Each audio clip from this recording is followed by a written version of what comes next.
Hello everyone. तो आज हम पढ़ने वाले हैं ईएनटी का एक और टॉपिक जो कि है सबम्यूकस फाइब्रोसिस। तो ये इजी टॉपिक है, बुक एज़ यूजुअल हम लोग बुक फॉलो करेंगे। तो स्टार्ट करते हैं। तो ओरल सबम्यूकस फाइब्रोसिस OSF क्या है? एक क्रॉनिक प्रोसेस है जिसमें क्या होता है, जक्स्टा एपिथेलियम डिपॉजिशन हो जाता है। किसका? फाइब्रस टिश्यू का। और कहाँ? तो ओरल कैविटी, फेरिंग्स। तो हमें कॉज पता है क्यों हो रहा है, साइट पता चल गया कि कहाँ हो रहा है। तो ये क्या है? प्री कैंसरस कंडीशन है। ठीक है, होता क्यों है? जिन लोगों में आदत होता है ना बीटल नट चू करने का, टोबैको चूइंग का, ये सब जो लोग होते हैं उनमें ये देखा गया है ज़्यादा। तो ईटियोलॉजी का अगर हम बात करें तो ईटियोलॉजी में हमने देखा है कि किन लोगों में ज़्यादा देखने को मिलता है, तो जो पुअर सोशियो इकोनॉमिक स्टेटस से बिलोंग करते हैं ना, गरीब जिन्हें ज़्यादा नॉलेज वॉलेज नहीं होता, तो ये वो लोग होते हैं। टोबैको चूइंग, ऑब्वियसली जो लोग ज़्यादा खाते हैं उनमें क्या होता है, ज़्यादा रिस्क हो जाता है ये डेवलप करने का। एरिका नट तो क्या होता है, इसमें जब हम लोग ये च्यू करते हैं, जब हम इसको खाते हैं तो इसमें क्या रिलीज़ होता है, एरिकोलिन। ठीक है, ये एक चीज़ होता है एरिकोलिन, जिसकी वजह से क्या होता है, देखो मैंने यहाँ लिख रखा है कि एरिका नट खाया तो एरिकोलिन का इंक्रीज़ हुआ, जिसकी वजह से क्या होता है, फाइब्रोप्लास्ट का प्रोसेस इंक्रीज़ होता है, जिसकी वजह से क्या होता है, फाइब्रोजेनेसिस की वजह से क्या हो रहा है, फाइब्रोस का डिपॉजिशन बढ़ रहा है। और मैंने यहाँ क्या बोला है ऊपर कि क्या हो रहा है, ये प्रॉब्लम क्या है, यहाँ क्या हो रहा है, फाइब्रस टिश्यू का डिपॉजिशन हो रहा है। तो देख रहे हो कि इसके वजह से यहाँ क्या हो रहा है, फाइब्रस टिश्यू का डिपॉजिशन हो रहा है, जिसकी वजह से हमें OSF देखने को मिल रहा है। ठीक है, तो उसके बाद आते हैं अल्कोहल। हर प्रॉब्लम का रीज़न क्या है हमारा, अल्कोहल। तो इन जो अल्कोहलिक्स होते हैं उनमें ज़्यादा देखने को मिला है कि भाई ये बहुत इंपॉर्टेंट रीज़न हो गया। अब हम आते हैं न्यूट्रिशनल में देखा गया है जिनमें डिफिशियंसी होती है ना विटामिन माइक्रो न्यूट्रिएंट्स में, तो उनमें ज़्यादा होता है, क्योंकि ऑब्वियसली लड़ने का तो ताकत हो बचा नहीं है, तो ये हो गया डिफिशियंसी ट्रिगर कर देती है। और immune process, obviously immune weak है तो होगा। मल्टी फैक्टरल, इसमें क्या है, देखो यहाँ लिखा है कि हैबिट जिनमें होता है बीटल नट च्यूइंग का, ड्रिंकिंग का, स्मोकिंग का, ये सब क्या है, सिनर्जिस्टिक इफेक्ट दिखा रहे हैं, बढ़ा दे रहे हैं। और ठीक है, अब हम आते हैं पैथोजेनेसिस में। तो पैथोजेनेसिस का अगर हम बात करें तो यहाँ देखो, यहाँ एक चार्ट बना हुआ है, मैंने पहले भी बोल रखा है कि आप प्लीज़ चार्ट को फॉलो करो ना, आधा से ज़्यादा आपका वही मार्क्स दिला देगा। तो यहाँ लिखा हुआ है जो मैंने उधर एक्सप्लेन किया था, ये देखो एरिका नट चूइंग है, आप वो भी लिख सकते हो। फिर यहाँ एक और बेसिस पे एक्सप्लेन कर दिया है कि वो हमारा क्या कर रहे हैं, जो collection of activated T lymphocytes होता है, माइक्रोफेजेस होता है, वहाँ पे कलेक्ट कर रहा है ओरल म्यूकोसा पे। तो क्या हो रहा है, ये देखो टी लिम्फोसाइट को एक्टिवेट कर रहा है, वो क्या कर रहा है, माइक्रोफेज को ट्रिगर कर रहा है। फिर इधर आता है, ये देखो, ये ध्यान देने वाली चीज़ है, यहाँ क्या लिखा है, रिड्यूस्ड एंटीफाइब्रोटिक साइटोकाइंस। जो एंटी वाला चीज़ है, जो बचा सकता है उसको कम कर रहा है, और जो फाइब्रोजेनिक है, जो बढ़ा रहा है फाइब्रोजेनेसिस को, उसको इंक्रीज़ कर रहा है, जिसकी वजह से क्या हो रहा है, देखो ये एक्ट कर रहा है मेसेनकाइमल सेल में, ये क्या कर रहा है, किसको हेल्प कर रहा है, पॉलीफरेट कराने में मदद कर रहा है, जो कि अच्छी बात नहीं है यहाँ पे।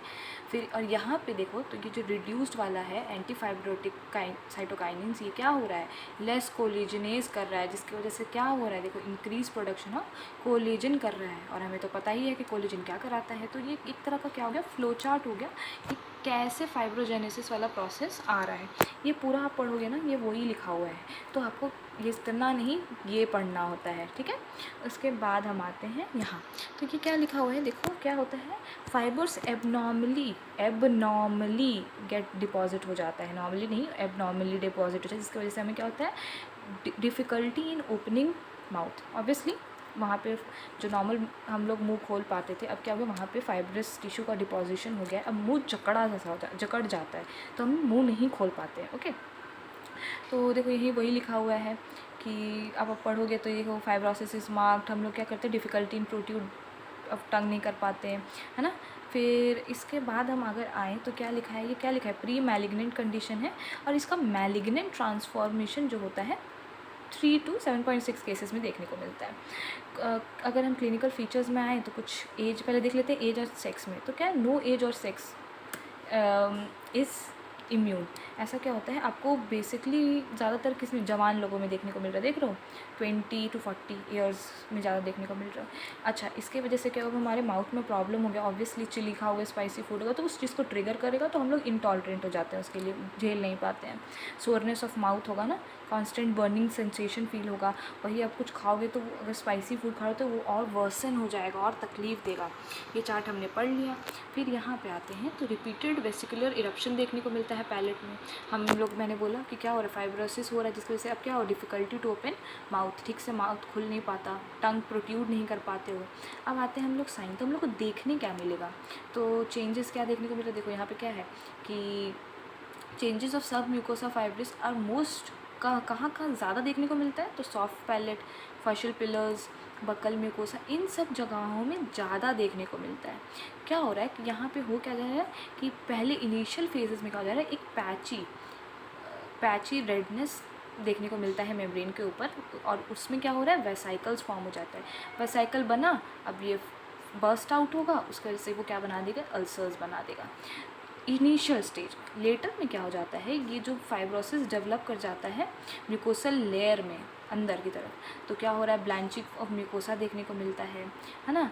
फिर यहाँ पे हम लोग को फाइब्रोटिक बैंड देखने को मिल जाता है ना। फिर फाइब्रोसिस एंड स्कारिंग देखने को मिल जाता है।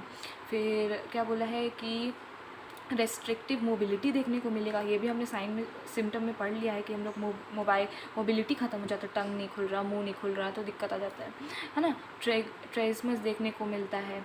फिर यहाँ पे लिखा हुआ है कि हम लोग को बोला गया है कि पेशेंट में इतना तकलीफ़ हो जाता है कि पेशेंट में not able to put his finger in the mouth, इतना दिक्कत हो जाता है, ब्रश नहीं कर पाता है। तो बोला है कि इसके वजह से क्या, ब्रश वगैरह नहीं कर पा रहा, तो क्या हो जा रहा है कि हमारा ओरोडेंटल हाइजीन भी बर्बाद हो जा रहा है, नहीं कर पा रहे हैं लोग, ध्यान नहीं रख पा रहे, क्योंकि इतना तकलीफ़ है कि वो ब्रश भी नहीं कर पा रहा। तो आप समझ जाओ। उसके बाद अगर हम ट्रीटमेंट में आए तो ट्रीटमेंट में बोला है कि आपको स्टेरॉइड्स दे सकते हो, टॉपिकल इंजेक्शन ऑफ स्टेरॉइड आप दे सकते हो, है ना, जहाँ अफेक्टेड एरिया, जैसे कि यहाँ पे एक दवाई का नाम लिख दिया है कि आप देख लो, डेक्सामेथासोन हुआ।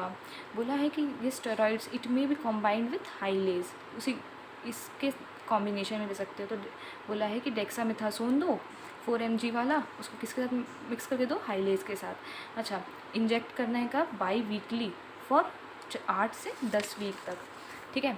देखो एक फ़ोटो बना दिया है आपके रेफरेंस के लिए, तो आप ये देख सकते हो, ब्लांचिंग शो कर रहा है उसमें। फिर हम आते हैं कि अवॉइड इरिटेंट फैक्टर, जो चीज़ आप खा पी रहे हो जिससे वो और ट्रिगर हो रहा है, आप वो अवॉइड करिए।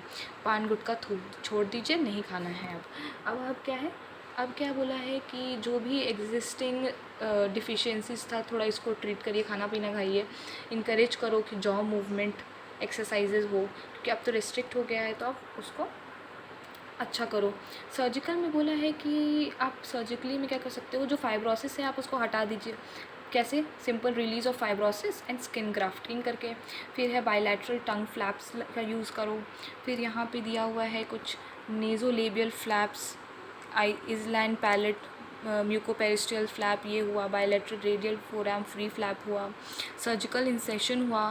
फिर है superficial temporal fascia flap and split skin graft हुआ, कोरोनेक्टोमी एंड टेम्पोरल मसल मायोटोमी। तो ये सब बेसिक है कि नाम, सर्जरीज़ के नाम आपको इस लेवल पे याद होने चाहिए कि आप नाम याद करके रखो। और बेसिक प्रोसेस में क्या हो रहा है, बहुत छोटा सा टॉपिक था, बहुत इजी टॉपिक था, कुछ नहीं है। इन शॉर्ट आपको जब भी सब म्यूकोसा फाइब्रोसिस बोले तो आप जान जाना पान गुटखा के खाने की वजह से जो आप ओरल म्यूकोसा में प्रॉब्लम देखने को मिलता है, जो आप लोगों को देख सकते हो, कुछ बहुत ही आम चीज़ें देख सकते हो डेली लाइफ पे भी, तो आपको वो चीज़ याद आना चाहिए। उसके बाद सेकेंड चीज़ याद आ जाए, ये ग्राफ याद आ जाए तो और बढ़िया, है ना। तो और फिर सब हेडिंग्स, जो मैंने हमेशा बोला है कि आप सब हेडिंग्स पे ध्यान दीजिए, और नाम याद रखिए इन सर्जरीज़ का। अंदर डेप्थ में क्या होता है, क्यों होता है, वो यूजी लेवल में उतना इम्पॉर्टेंट नहीं है, आपको खाली ये पता होना चाहिए कि नाम क्या है। तो thank you, hope you like the video, thank you.